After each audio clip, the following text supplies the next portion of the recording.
Hello there, welcome to Cool Talk Talks, and today we begin a new series, the 100 Most Influential People in History, as per Michael H. Hart. Michael Hart had the audacity to not only choose who he thought the 100 most influential people are, but to rank them accordingly. I didn't always agree with his choices and his rankings, but the whole premise is intriguing and even fun. So we're going to go through all of them one by one, starting with number 1 and working our way down to 100.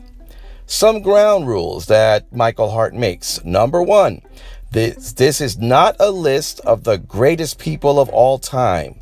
In fact, there are some very evil people on this list. This is a list of those that were most influential. Number 2, it is not always the powerful or the conquerors who prevail. Many of these on the list are thinkers, religious leaders, philosophers. Number 3, he does not include anonymous people. We don't know, for example, who the inventor of the wheel was. Number 4, there are no present-day leaders on the list. We don't know what their influence will be yet. Number 5, with very few exceptions, only one person is chosen per accomplishment. Sometimes there's a team of experts that have contributed to, say, a medical breakthrough, but it's the most outstanding individual who's chosen. And number 6, sadly, there are very few women on the list. Hart decided not to include women in the ranking as a token inclusion. Historical discrimination has always existed, it's a fact, so this is a reflection of that. There are very few women on the list. All that noted, let's begin. So who did Michael Hart say was the most influential person in all of history? Well, this was a surprise to me. His number 1 choice was Muhammad. I would have expected Jesus to be at the top of the list, and I would have placed Muhammad somewhere below Isaac Newton. Well, Mr. Hart reasons that Muhammad is the one person who has had a resounding influence on both religious and secular levels. In my History of the World series, I included a video on the rise of Islam. I'm going to put the link below.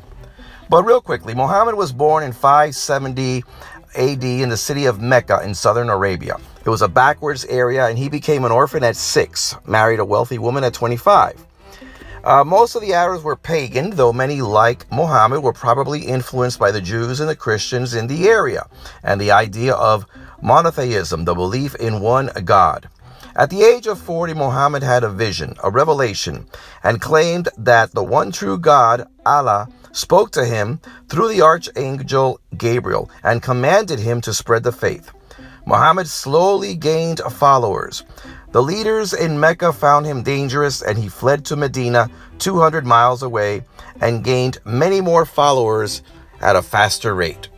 War broke out between Mecca and Medina. Arab tribes joined Muhammad in 630 AD. He returned to Mecca as a conqueror, and he continued to conquer neighboring tribes to the new religion. 2 years later, he died, ruler of all of southern Arabia. And after his death, his followers continued the conquest. Once they were small individual tribes, but now they were united by one faith and increasingly by one language. They conquered Mesopotamia, Syria, Palestine, Egypt, North Africa, Spain. They began conquering Christian Europe, but were stopped by the Franks in 732 in the center of France. In 100 years, this empire reached from the borders of India to the Atlantic Ocean. And with these conquests came mass conversions. Now, much of this area today have become independent nations, but most of it has remained Arab. Now, the new religion continues to spread even today. In Indonesia, Islam is a unifying factor. But in the Indian subcontinent, Muslims and Hindus do not see eye to eye. All right, so Muhammad was the leader of a major religion. Why is he ranked higher than Jesus? There are about twice as many Christians as there are Muslims. So what gives? Well, Michael Hart says that Muhammad was not just a religious leader. He was also a major political leader and the driving initial force of Arab conquest. Jesus was responsible for the moral and ethical precepts of Christianity. But Michael Hart argues that it was Paul who was the main developer of Christian theology and the author of a large portion of the New Testament, that there are no direct record of writings of Jesus' teachings, while Muhammad wrote the Quran, which include his teachings and almost his exact words.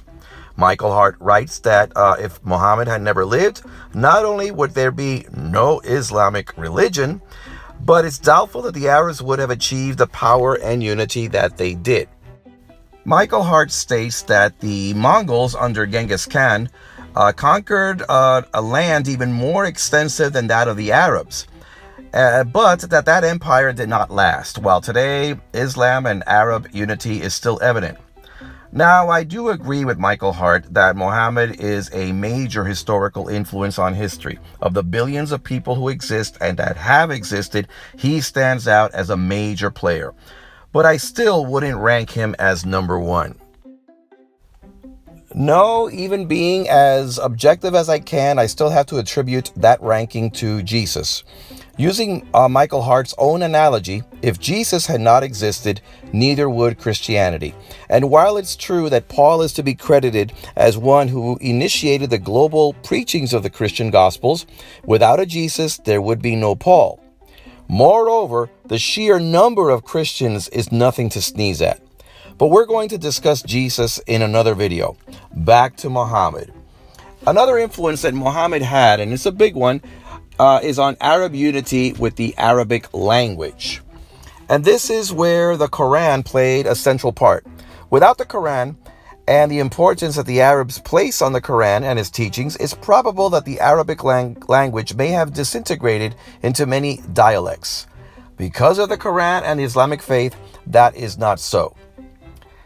Muhammad united his part of the world in both faith and culture, also behavior and language. So he ranks number one on his list.